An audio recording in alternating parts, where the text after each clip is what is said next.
Primero que nada les ofrecemos una disculpa por la demora del inicio del diplomado, debió haberse iniciado 1 hora atrás. Yo soy el doctor Mario Paredes, soy médico neumólogo de este hospital y estoy a cargo de dictarles las charlas sobre emergencias neumológicas. Antes una pregunta, ¿todos los presentes son médicos? Levante quiénes son médicos. Bien, enfermeros. Okay. Personal técnico.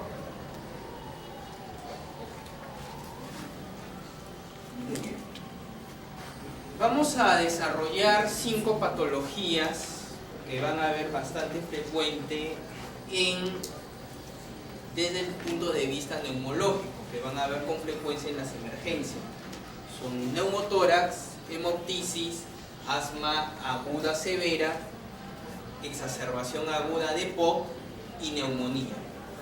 Y un sexto punto que vamos a desarrollar sobre las aplicaciones de la broncofibroscopía en el área de emergencia. Voy a dictar las charlas y por favor, cuando alguien tenga alguna pregunta en alguno de los puntos que estoy desarrollando, por favor, levanten la mano y en ese momento respondemos la pregunta. ¿Okay? Bueno, vamos a desarrollar el primer punto, neumotórax.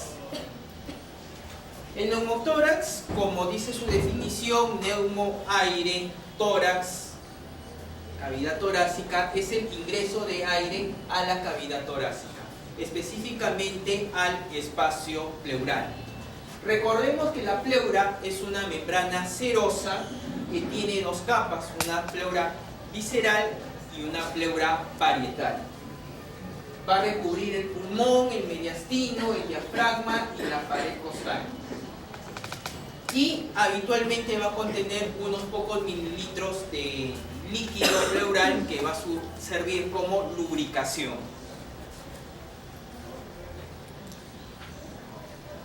El neumotórax, ya les mencioné que es la presencia de aire dentro de este espacio pleural. Y esto se puede deber a, ya sea por causas adquiridas, por ejemplo un traumatismo, por ejemplo un accidente en la cual haya una fractura costal y este perfore la pleura y hay ingreso de aire, o por ejemplo una herida de arma blanca que puede ocasionar lo mismo. Puede ser también de tipo iatrogénico, por ejemplo cuando realizamos punciones pleurales, toracocentesis o biopsias pleurales puede ocurrir como complicación de ese procedimiento un neumotórax.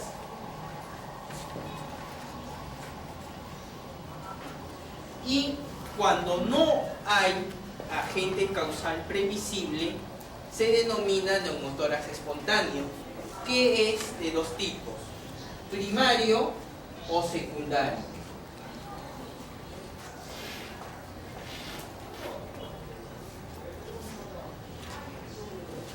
Observamos aquí, esta es una imagen clásica de un neumotórax.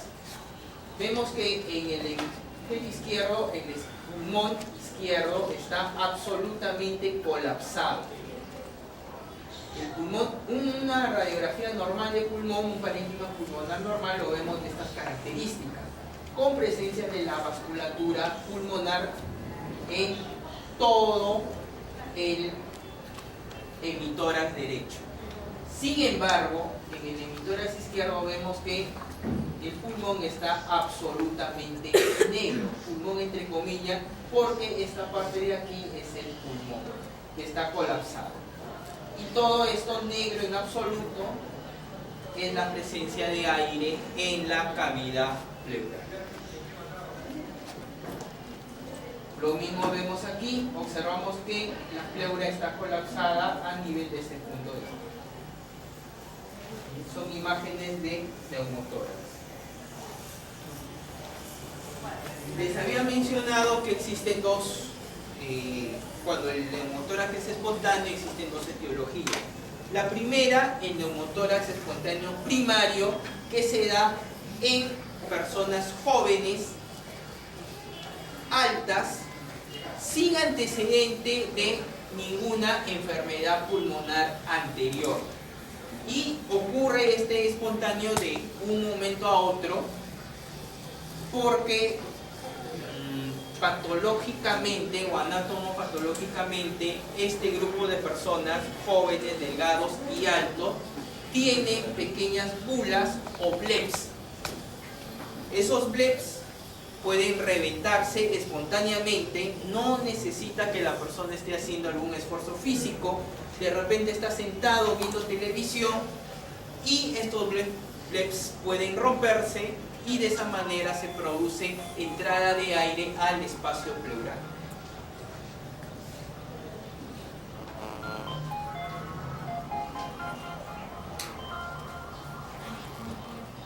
El neumotórax espontáneo secundario es cuando la ruptura ocurre espontáneamente, pero la persona tiene antecedente de una enfermedad o daño pulmonar.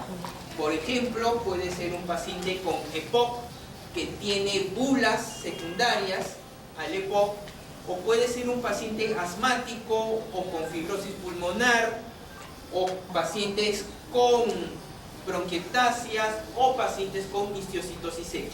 Es decir, cualquier patología de fondo que implique daño pulmonar y ocurre una ruptura, eso se denomina neumotórax espontáneo secundario.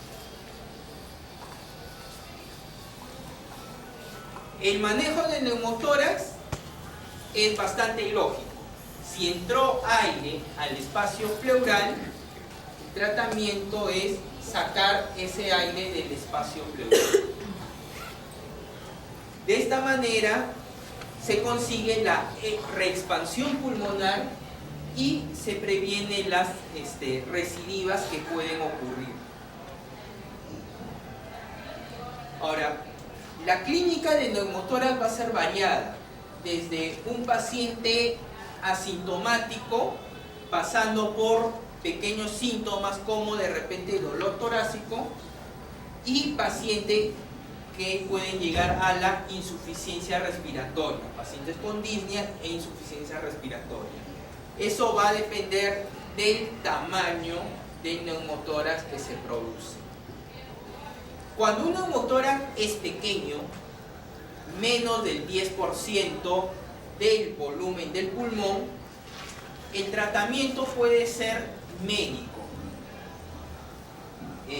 Puede ser solamente con administración de oxígeno para eliminar el nitrógeno, que es lo que se acumula dentro del espacio pleural, o simplemente observación y esperar la resolución del neumotórax.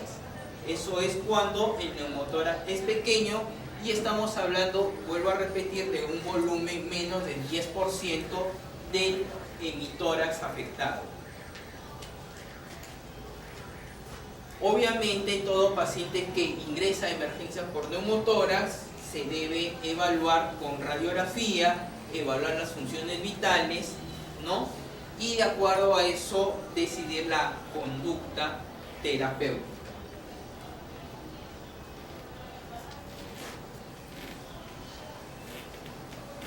En caso de que sea un neumotórax completo o de gran volumen, el paciente va a ingresar por disnea y muchas veces va a estar desaturando, va a estar en insuficiencia respiratoria.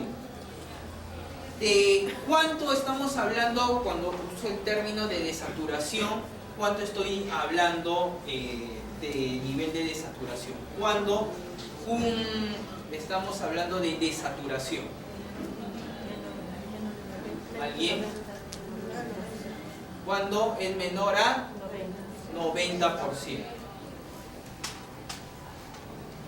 En estos casos podemos realizar, si no queremos ser muy invasivos, podemos realizar un drenaje con aguja.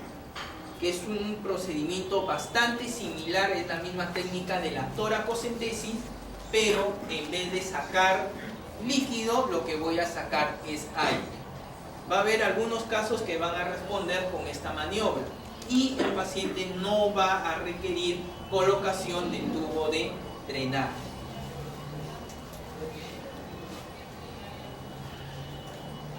Otros casos en los cuales no responda esto, se va a ver la necesidad de colocar un dren torácico y luego para evacuar el líquido y eso colocarlo bajo un sistema de sello de agua.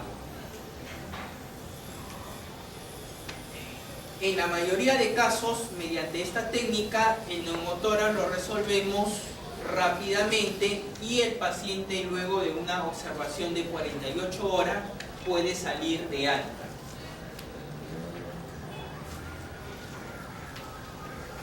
Observamos acá la técnica para la extracción de aire con aguja. Es similar a la toracocentesis, ¿no? Y con la aguja se va extrayendo el volumen de aire, se abre la llave y el aire extraído por la jeringa se evacúa afuera. Y luego se repite el mismo procedimiento hasta conseguir la expansión pulmonar. Cuando nosotros vamos a sospechar que el pulmón se está expandiendo, en este caso, cuando el paciente comienza a toser. Cuando el paciente comienza a toser, hay una expansión pulmonar que empieza a rozar la aguja que hemos introducido y eso ya nos es un indicativo que el pulmón se ha reexpandido.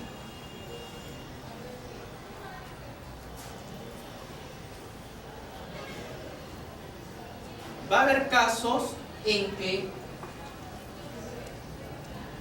a pesar que el pulmón se expande, pueda ocurrir fuga de aire. Y eso nosotros lo vamos a notar cuando el paciente está con un sistema de drenaje bajo sello de agua. De repente vemos que en la radiografía el pulmón está expandido, pero le decimos al paciente tose y vamos a empezar a ver que bajo el nivel del agua empieza a burbujear, empieza a salir burbujas.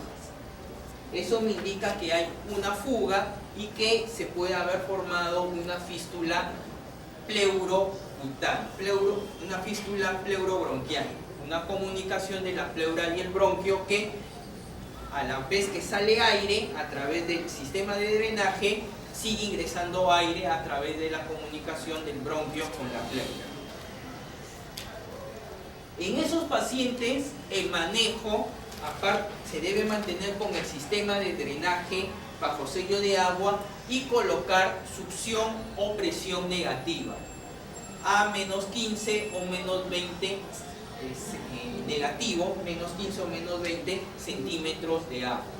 Esa presión negativa que se va a administrar a través del equipo conectado al sistema de drenaje va a hacer que la fístula que se haya formado colapse, cierre por la presión que está succionando. Y al cabo de algunos días la fístula va a cerrar, el pulmón va a expander y va a ser absolutamente seguro retirar el tubo de drenaje.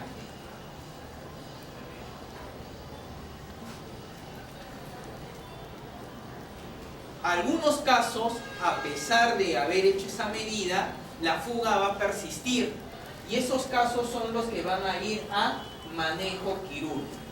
Si es que la fuga de aire persiste más de 10 días, ¿no? Él debería ir a manejo quirúrgico. Otra indicación para manejo quirúrgico de un neumotórax es que sea el segundo episodio de neumotórax que presenta el paciente, ya sea un neumotórax espontáneo primario o un neumotórax espontáneo secundario.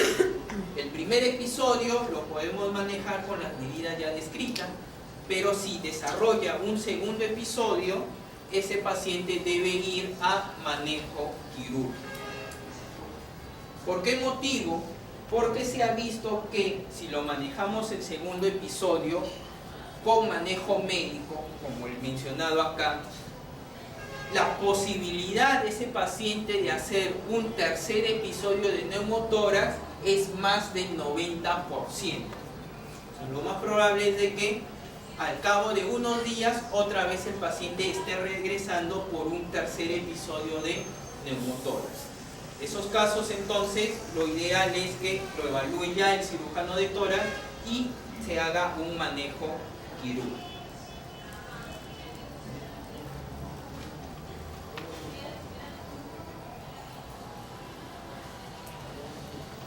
Muy bien, señores. ¿Alguna pregunta hasta acá? ¿Alguna duda? ¿Algo que hayan visto en su experiencia? ¿Cómo calculas el porcentaje de neumotórax en la placa?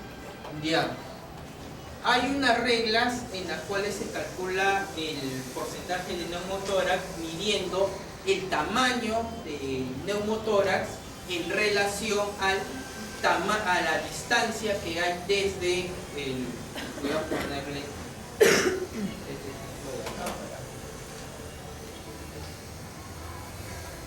midiendo la relación que hay entre la distancia que hay desde donde observamos la pleura hasta la pared costal, ¿no?, en relación a la distancia con la silueta cardíaca. Este método es un poquito relativo porque los neumotórax pueden tener formas un poquito variadas. Por ejemplo, puede ser que sea un neumotórax que deje al pulmón en una lámina tipo papel. Y atrás de eso simplemente está el neumotórax. Cuando yo veo la radiografía, que es una imagen bidimensional, aparentemente puedo ver un neumotórax pequeño. Pero si yo veo una tomografía, que es una imagen tridimensional, puedo ver que de repente el parénquima pulmonar es una lámina y atrás tengo un gran neumotórax. O sea, esa evaluación del porcentaje de neumotórax por radiografía debemos ser acompañados de la evaluación clínica del paciente. De repente es un neumotórax en la radiografía aparentemente pequeño, pero si el paciente está con una disnea, insuficiencia respiratoria, hemodinámicamente inestable, lo más probable es que ese paciente requiramos una tomografía para evaluar bien el tamaño del neumotórax. ¿Alguna otra pregunta?